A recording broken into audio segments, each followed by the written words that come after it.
Voilà pour cette journée nationale de la trisomie 21 et cette expérience en Creuse, une expérience heureuse, une plus malheureuse, une manifestation heureuse. Et cette fois-ci, ça se passe en Creuse et c'est avec Delphine, c'est son coup de cœur. Ah oui. Le coup de cœur de Delphine. On part où, Delphine? On part à Mérinchal dans la Creuse. C'est vraiment génial. C'est une très très belle initiative, une initiative gourmande. Alors il s'agit de livraison de petits déjeuners à domicile.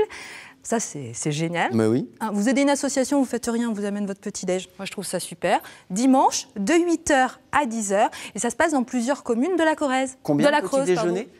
Plus de 2000 petits déjeuners vont être livrés. Alors, qui va préparer et livrer ces 2000 petits déjeuners en Creuse? Alors, déjà, l'association Trisomie 21 Creuse, et puis de nombreuses associations aussi de la Creuse qui se sont mobilisées pour cet événement, sans oublier l'aide précieuse des pompiers du canton, et évidemment, l'aide aussi des personnes trisomiques. Ça, c'est drôlement bien. Ça, c'est très important. Oui. Alors, on a parlé de trisomie 21 avec Mathias, avec Joël Béguier. Et lorsque l'on parle de trisomie 21, parle-t-on de maladie ou de handicap? Et oui, beaucoup de personnes se posent la question. Alors, ce n'est pas une maladie, c'est un handicap. C'est une anomalie chromosomique congénitale provoquée par la présence d'un chromosome surnuméraire. Je lis ma fiche, parce que surnuméraire, c'est-à-dire en plus pour la 21e paire. C'est-à-dire, au lieu d'avoir au total 46 chromosomes, la personne trisomique en possède 47. Il faut savoir qu'en France, il existe entre 65 000 et 70 000 personnes trisomiques. Comment détecte-t-on ce handicap? Par le karyotype. Alors, le karyotype, c'est l'étude des chromosomes.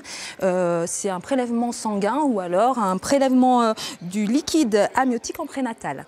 Dernière question, l'âge maternel au moment de la fécondation? C'est très important, oui, il y a un risque sur 1500 naissances si la mère a 20 ans, une naissance sur 100 à 40 ans et une sur 28 pour 50 ans.